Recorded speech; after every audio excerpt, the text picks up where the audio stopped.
Yes, mantap! Ini baru info A1 Fresh. Dikabarkan sosok media terpercaya Persib Bandung diam-diam segera resmikan Federico Barba, sosok bek kuat asal Italia yang akan jadi tembok kokoh Maung Bandung. Benarkah?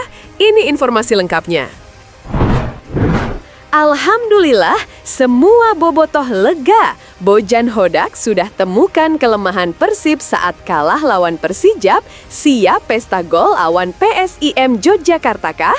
Simak penjelasannya di sini. Persija jelas iri, dengki, dan menangis melihat ini. Legenda raksasa Spanyol Barcelona resmi panggil Beckham Putra dan Mark Klok karena hal ini. Wah, kira-kira apa ya? Penasaran? Simak ulasannya di sini. Ini baru pemain bermental juara dunia. Begini pernyataan Robby Darwish usai mendapat satu kejutan dari negara hebat. Sampai berani katakan hal ini. Wah, apakah itu? Simak faktanya berikut. Auto gemparkan bumi Pasundan ini.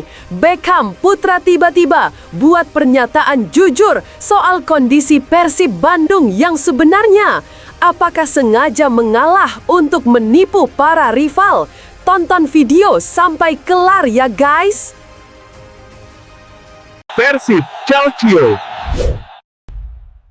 Buat kamu yang ngaku bobotoh Persib sejati, wajib banget subscribe channel ini ya. Hatur nuhun ya guys. Yes, mantap!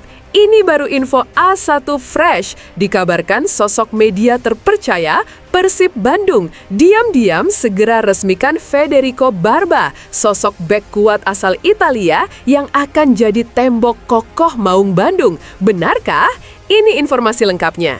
Kabar menggembirakan datang dari jagat media sosial Persib Bandung.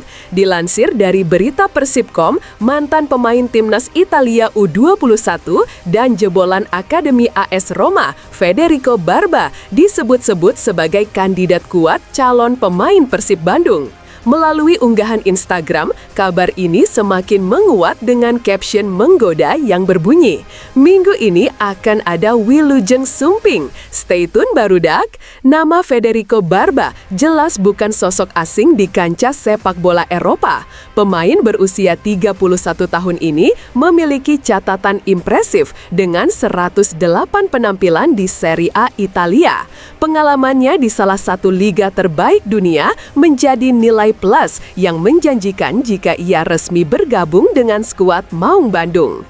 Musim 2024-2025, Barba tampil aktif di dua kompetisi berbeda, Serie A bersama Como dan Swiss Super League bersama FC Sion. Meskipun tidak mencatatkan gol maupun assist, kontribusinya di lini pertahanan tetap terasa signifikan. Secara total, Barba tampil dalam 22 hingga 24 pertandingan di semua kompetisi dengan durasi bermain lebih dari 2.270 menit. Ia dipercaya memulai sebagian besar laga, membuktikan bahwa dirinya merupakan andalan utama pelatih dalam menjaga soliditas pertahanan. Bersama Como di Serie A, ia mencatatkan 5 hingga 7 penampilan, termasuk setidaknya 1 clean sheet. Penampilannya dinilai solid dalam mengantisipasi tekanan lawan dan menjaga kestabilan lini belakang. Sementara bersama Sion, Barba turun dalam 15 hingga 16 pertandingan. Meski timnya cukup sering kebobolan, performa individualnya tetap konsisten dan stabil. Dari sisi statistik, Barba mengoleksi 16 intersepsi, 12 tackle sukses dengan tingkat keberhasilan 50%, serta memenangkan 61 duel dengan rasio kemenangan mencapai 57,5%. Dalam duel udara, ia mencatat 15 kemenangan dengan rasio yang sama. Ia juga membukukan 49 recovery, menunjukkan kecermatannya dalam membaca permainan dan merebut kembali penguasaan bola. Dari segi distribusi bola, akurasi umpannya berada di kisaran 79 hingga 84%, angka yang cukup tinggi untuk seorang bek tengah. Selain itu, Barba juga tercatat melepaskan 7 hingga 9 tembakan sepanjang musim dengan 2 hingga 3 diantaranya mengarah tepat ke gawang meskipun belum membuahkan gol. Dari aspek disiplin, ia hanya menerima 3 kartu kuning dan tidak pernah mendapat kartu merah. Ini menunjukkan gaya bermainnya yang cukup bersih dan terkontrol meski berada di posisi krusial sebagai bek tengah. Meskipun kontribusinya tidak terlihat dari papan skor, kehadiran Federico Barba di lini belakang tetap menjadi aset penting. Pengalaman, ketenangan, dan stabilitas yang ia bawa di jantung pertahanan menjadi nilai lebih yang sangat berharga. Bagaimana menurut kamu, Bobotoh? Apakah Barba layak berseragam biru dan jadi tembok kokoh Maung Bandung? Tulis pendapat kamu di kolom komentar. Alhamdulillah, semua bobotoh lega. Bojan Hodak sudah temukan kelemahan Persib saat kalah lawan Persijap. Siap pesta gol awan PSIM Yogyakarta kah? Simak penjelasannya di sini. Persib Bandung harus mengakui keunggulan tuan rumah Persijap Jepara pada laga pekan kedua BRI Super League 2025-26 Senin 18/8 di Stadion Gelora Bumi Kartini. Kekalahan ini menandai catatan awal yang belum stabil bagi skuad Maung Bandung musim ini.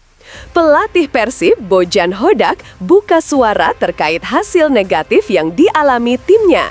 Menurutnya, kekalahan ini tidak lepas dari kurangnya kekompakan dan belum terbangunnya koneksi permainan antar pemain, terutama di antara wajah-wajah baru dalam tim. Ini bukan hanya William menurut saya. Kami mengganti banyak pemain dari musim lalu. Kami mengganti 14 pemain dan mereka masih butuh waktu untuk mengerti satu sama lain, ujar Hodak usai pertandingan. Persib memang menjalani musim baru dengan komposisi skuad yang hampir sepenuhnya berbeda dari musim lalu. 4 pemain asing diganti dan total 14 pemain baru masuk dalam skuad utama. Hal ini membuat proses adaptasi dan pembentukan chemistry menjadi tantangan tersendiri di awal musim. Hodak juga menyoroti soal konsistensi performa pemain yang masih naik turun. Ia menyadari bahwa beberapa pemain bisa tampil luar biasa di satu laga, namun kurang maksimal di pertandingan berikutnya. Meski begitu, pelatih asal Kroasia itu yakin bahwa situasi ini akan membaik seiring waktu. Jadi di beberapa pertandingan mereka fantastis, tapi di beberapa pertandingan juga kurang. Ini hanya masalah konsistensi dan seiring berjalannya waktu akan membaik, tutupnya. Bobotoh, bagaimana menurut kamu? Apakah kamu sepakat bahwa Persib hanya butuh waktu untuk kembali solid? Yuk tulis pendapatmu di kolom komentar. Persija jelas iri, dengki, dan menangis melihat ini. Legenda raksasa Spanyol Barcelona resmi panggil Beckham Putra dan Mark Klok karena hal ini. Wah, kira-kira apa ya? Penasaran? Simak ulasannya di sini. Dua pilar Persib Bandung, Beckham Putra Nugraha dan Mark Anthony Klok mendapat panggilan resmi dari PSSI untuk memperkuat timnas Indonesia dalam 2 laga persahabatan internasional yang akan berlangsung pada jeda internasional awal September 2025. Dalam surat bernomor 4336-AGB-545-8-2025 yang disampaikan langsung kepada manajemen Persib, PSSI menetapkan pemanggilan 2 pemain tersebut untuk bergabung bersama timnas Indonesia dalam persiapan menghadapi Kuwait dan Lebanon. Kedua pertandingan itu dijadwalkan digelar di Stadion Gelora Bung Tomo, Surabaya pada 5 dan 8 September 2025 mendatang.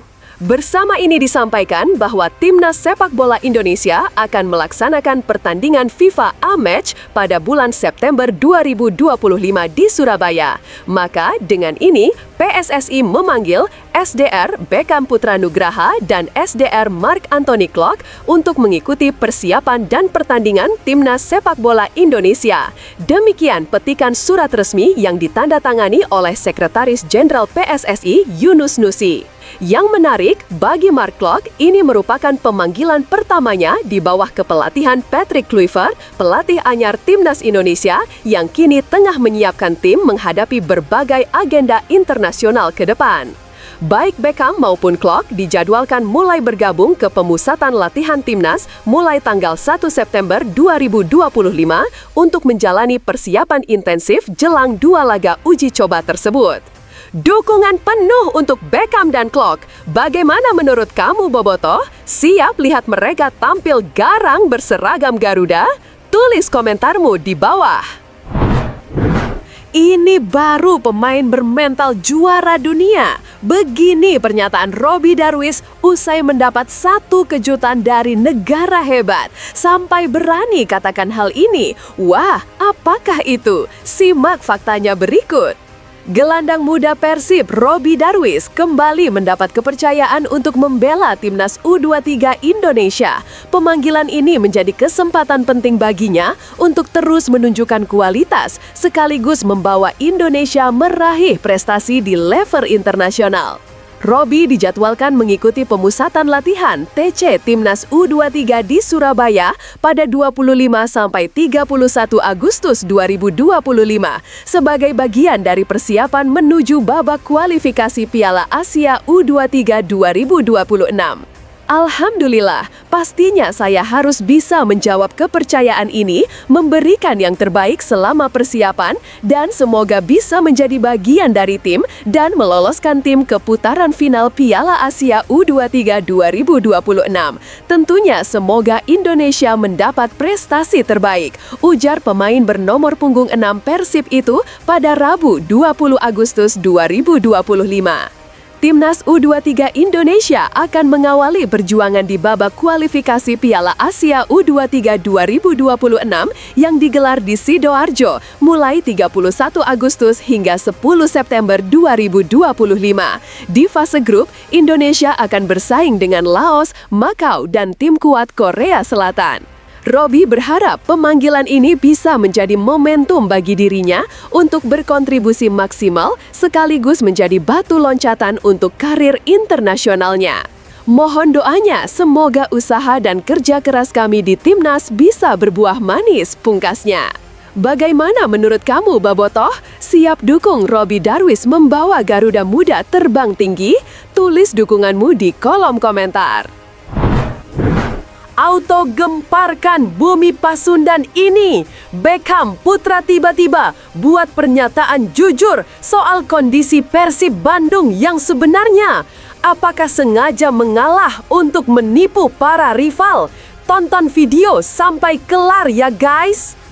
Beckham putra Nugraha tak bisa menyembunyikan kekecewaannya usai Persib Bandung kalah 1-2 dari Persijap Jepara pada laga pekan kedua Super League 2025-26 Senin malam di Stadion Gelora Bumi Kartini, Jepara. 2 gol Persijap dicetak oleh Carlos Franca pada menit ke-68 dan Sudi Abdallah di masa tambahan waktu 90+4. Sementara gol balasan Persib hanya lahir dari tendangan penalti William Barros pada menit 90+2. Beckham mengaku sangat menyesal karena perjuangan keras seluruh pemain di lapangan belum membuahkan hasil yang diinginkan. Menyesal dengan hasil ini, kami targetnya memaksimalkan poin dan away ini, kata Beckham dalam konferensi pers usai pertandingan. Meski demikian, pemain bernomor punggung 7 ini berjanji akan menjadikan kekalahan tersebut sebagai pelajaran berharga untuk memperbaiki performa di pertandingan berikutnya. Kekalahan ini jadi bahan evaluasi untuk lebih baik lagi, pungkasnya. Menurut kamu, Bobotoh, bagaimana langkah Persib untuk bangkit dari kekalahan?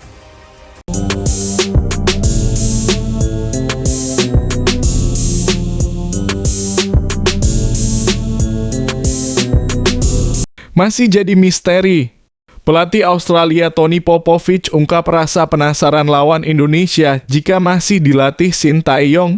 Shin Tae-yong bisa membuat timnas Indonesia jadi menakutkan bagi lawan. Meskipun Indonesia tim level lebih bawah, saya berharap suatu saat Shin Tae-yong kembali ke Indonesia dan menjadi lawan saya. Simak selengkapnya di bawah ini. Sebuah pernyataan mengejutkan datang dari pelatih timnas Australia, Tony Popovich. Dalam wawancara terbaru dengan media lokal Australia, Popovich secara terbuka mengungkapkan rasa penasarannya terhadap timnas Indonesia, terutama jika tim Garuda masih ditangani oleh pelatih asal Korea Selatan, Shin Tae-yong, yang belum lama ini diberhentikan dari jabatannya. Pernyataan ini sontak menjadi perhatian besar di kalangan pecinta sepak bola Asia Tenggara.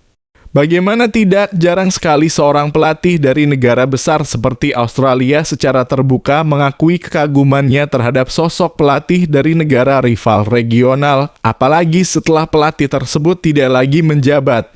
Sejujurnya, saya masih menyimpan rasa penasaran besar terhadap timnas Indonesia jika saja mereka masih dilatih oleh Shin Tae-yong. Ia adalah sosok pelatih yang membuat kami kesulitan di laga sebelumnya, bahkan sempat menahan imbang kami saat saya belum mengambil alih tim ini, ungkap Tony Popovich dalam wawancaranya. Shin Tae-yong memang menjadi figur sentral dalam kebangkitan sepak bola Indonesia selama beberapa tahun terakhir. Meskipun kariernya di Indonesia berakhir dengan pemecatan yang sempat menuai kontroversi, warisan yang ia tinggalkan tetap kuat terasa bahkan hingga ke telinga lawan-lawannya. Tony Popovich tidak hanya menyinggung hasil imbang yang diraih Indonesia kala menghadapi Australia di bawah asuhan Shin Tae-yong, tetapi juga menyoroti kemenangan mengejutkan Indonesia atas Arab Saudi dengan skor 2-0, sebuah pencapaian yang menurutnya sulit dipercaya bagi tim yang sebelumnya kerap diremehkan.